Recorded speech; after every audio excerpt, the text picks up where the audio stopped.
Hello everyone. We've just witnessed the best move of the year, best move in an Olympiad, best game ever by Robert McLeod, best performance ever in a chess Olympiad maybe. Just amazing, an amazing game by Robert McLeod.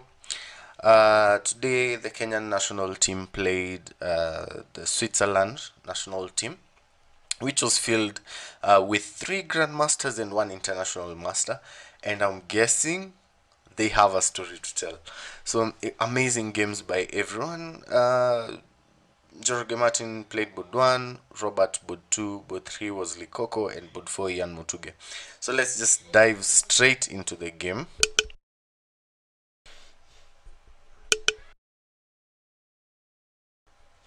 So sorry about that. Let's dive straight into the game and see what happened. So here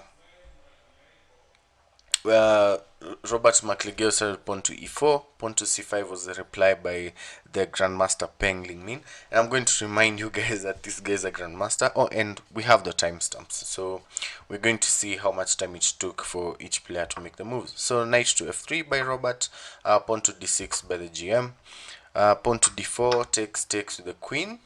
Interestingly, knight to f6, knight to c3, knight to c6, attacking the queen, and now just bishop to b5, pinning the knight to its king. Bishop to d7 now, and this is the sort of Magnus Carlsen Sicilian, where you're going to take. Magnus plays something like pawn to b3, bishop to b2, and castles, but here we're going to see a different move order. So bishop takes on c6, bishop takes back on c6, and now bishop to g5, pawn to e6, castles, queenside by white, and now bishop to e7, rook h to e1, castles, and now pawn to e5, striking in the center, captures, knight captures, and nothing is new here. All of this is pretty much theory. And now queen to c8. So here was, I think, the first critical position of the critical point of the game, and during discussion, Gohil mentioned that he could have played bishop takes on f6 here, and after bishop takes back, he could have played something like knight to e4, and he would have tried to prove that these knights are much better than the bishops. And looking at this line, maybe black plays something like this, trades all these pieces down, bishop takes on e5, queen takes back on e5, maybe something like queen to c6 here, and to continue with the game, the endgame in this manner, in this fashion. And it's not really clear who has the advantage here, but you might say white, because then again all the pieces are situated at the center of the board. The queen is much more centralized than the black queen, but all in all, that was not the move that was played. Pawn to h4 was played instead of playing bishop takes on f6. Pawn to h4 was played, and now the reply was rook to d8, chasing the queen away, queen to f4, queen to c7, and now queen back to c4. And here nothing really works with any discoveries, because then first of all, the queen is undefended on c7, and if you play something like this, I mean, it doesn't really make sense to just capture the queen. Worst case scenario, you can always capture the knight. Our queen is defended by the knight on e5, so nothing really crazy going on. So rook takes on d1 was played with check, and now you have to play knight takes back. You cannot really play rook takes back. Okay, you have to play knight takes on d1. You can't really play rook takes on d1, because then you're just hanging your knight on e5. The queen is just attacking it and no one is defending. So knight takes on d1 was played instead, and now rook to c8, knight takes on c6, b takes on c6. Again, queen takes on c6 is also playable, but then I think the GM didn't want to trade so many pieces yet in the opening, because then the game tends to be really drawish, and there isn't really much for anyone. If anything, white will be the one pushing the endgame, sort of, because then the white king is closer to the center than the black king. So knight takes on c6 was played, and now b takes on c6, and Here Robert played knight to c3, bringing the knight back into the game, and now queen to b7. And the next set of moves were really maneuvering. Nothing really crazy was going on. Knight to e4, offering another set of trades, and now just knight to d5, trading the bishop instead. Bishop takes on c7 was played, queen takes back, and now pawn to g3, probably defending the pawn on h4, also just restricting this knight from getting any more active squares in the center, just holding it on e5, on d5 rather. And now here just pawn to c5 was played. After pawn to c5, knight back to c3 was played, knight to b6 chasing the queen, and now just queen to e4, centralizing the queen, a very nice centralizing move. Now pawn to c4 by black, and now queen to e5. Nothing yet materializing from the position. Both players are just maneuvering, trying to find better squares for their pieces. And now black plays pawn to h6, just creating some air for the king in case anything happens on the back rank. And now just rook to d1, queen to b7 here, not queen to e7, not queen to d7, but queen to b7 instead. And now just pawn to g4. Here black played queen to f3. Again, queen to f3, queen to g2, all moves work the same. And now what's expected of white is to play queen to d4, hold both of these pawns together, and try and slowly continue maneuvering and outplaying your opponent here. But then instead of queen to d4, Robert McIlgoe played pawn to g5. And his idea here was, after h takes on g5, which happened in the game, queen takes on g5, queen takes on f2, he was to play rook to g1. And you can see how much time it took Penling Min to calculate if queen takes on f2 really works. Because after queen takes on f2, you can see from the timestamp that around 10 minutes was spared. And you have to calculate that after rook to g1, pawn to g6, pawn to h5 doesn't work, and you have to see it doesn't work because of rook to c5. And I think this is the move that Robert McIlgoe missed. And here, even if you don't want to play something like pawn to h5, maybe you want to play something like knight to e4 before playing pawn to h5, because then the knight attacks the queen, also controls the c5 square. But none of these things work, because then just queen to f5 neutralizes everything in the position. So anyway, pawn to h5 was played, and now rook to c5, attacking the queen. And McIlgoe realized that the position is probably losing now. He played queen to d8 with check.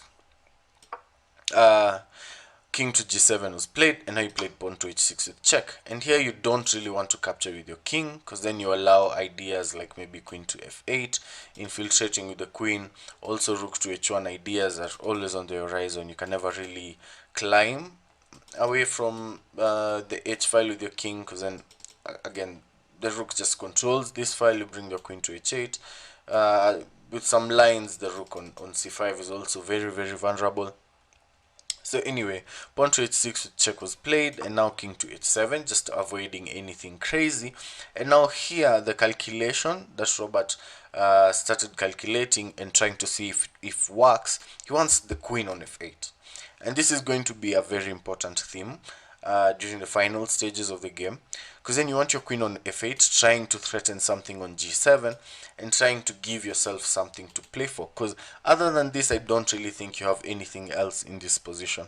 So here you want to play queen to f8, but then your rook will be hanging. So Robert first of all fixes this, plays rook to d1, and now queen to e3 with check was played, king to b1, and here black plays the move that relinquishes all his advantage. So the move to play here is something like maybe rook to f5, try and control this pawn on f7.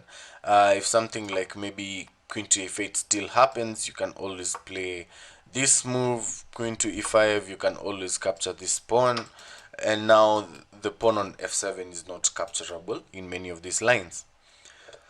So after queen to b1, black here played knight to d5, and knight to d5 has a very sinister idea in that you can never really play queen to f8 immediately, because then knight takes on c3 with check happens, and after pawn takes back, rook to b5 with check happens, and after king to a1, queen takes on c3 is checkmate. And this is the idea that most of us saw when we were discussing this game. Even Gohil Mehul even Gohil Mehul thought that knight to d5 was a very, very strong idea, which I think if it was found by a grandmaster, it's a very powerful idea. But here there is only one move that maintains the draw for white, and you can try and pause the clock and find it, or find the idea, find the continuation if you can, and find the reason why such moves work. No, this is not the move. So you can try and pause the clock and try and find why that idea works. So if you paused it and found it, congratulations. But the idea here is knight to e4, and this is such a powerful idea because the thing is, with the lines that we calculated before, we saw that the queen can capture on h6. So we want to remove the connection of this queen to the h6 pawn. The best way to do it is knight to e4, because most of these other lines may be something like now queen to if you play something like queen to f8 here, we're going to be threatening the g7 square, and if black has to capture on h6, we can always capture back with our queen, and then grab the rook on c5. So knight to e4 is a very powerful idea. It deals with two threats at once. Also threatens some ideas with knight to f6 probably, but then the easiest thing is just to play queen to f8, threaten the rook, threaten checkmate, and if they capture on e6, we can always trade our queens and then capture on c5 with our knight. So knight to e4 is a brilliant idea. Move of the year. Very proud of this move. This move is going on so many people's screensavers, including Gohil, as we mentioned it. So here again, with 11 minutes on the clock, Peng Limin tried to find everything he could in this position, and soon as he realized that he cannot escape the draw, he played queen takes on e4 and told Makligeo to prove it. So Makligeo played queen to f8 here. Queen to e5 was played, controlling the g7, the crucial g7 square, and not just queen takes on f7 with check, king to h8, queen to f8 with check, king to h7, and after queen to f7 check, king to h8 was played, and the game ended in a draw. Notice that you can never capture this pawn on h6, because then queen to f8, if you come back downwards, rook to h8 with check will just be game over, because then you have to just give up your queen. And yeah, I don't think there's really anything else to play in that position after king. Okay, after king to h8, the game was a draw. So here, after queen to f8 with check, again, climbing up the board doesn't really look that nice, because then we just capture on e5, and we're going to round up all these pawns, and we're going to have a very comfortable position. Notice that also the knight is also in danger. If you ever move the knight, then you trade the queens and such things. So anyway, brilliant game from Makligeo. Everyone is super proud of this game, so happy about it. So with this game, I think the match ended 3.5 0.5. But then we had some very brilliant games. Martin Joroge played really well until he missed this idea with rook to c5, which is, I think if he calculated, could have found out that playing rook to c5 was okay, and b4 does nothing, because then you just play rook to b5. And again, Jan Mutuge played this amazing Sicilian line, which he tried to hold. His game lasted really long. Tried to hold it, but then eventually, after hitting time control, he resigned the game. And again, the last board, or the third board that I haven't spoken about, was Elvis Likoko against another grandmaster, and Elvis Likoko lost the game. So amazing games from the guys. I think they've played really well. They're showing that they're really on form. And as the tournament goes on, I'm guessing they're going to pick up on some crucial match fitness, and we're going to have a very brilliant tournament. So anyway, brilliant stuff. Actually, here I've just noticed that queen takes on c5 doesn't work, because knight to c3 just wins the queen. So maybe this line isn't so accurate. But anyway, hope you enjoyed the game. amazing stuff. We're going to be covering as many games as we can. So the ladies didn't play today. Not all of them have arrived. There was an issue at the airport in Kenya, but we're going to be expecting them from round 2 or 3. So anyway, amazing game from the guys. Hope you stay tuned.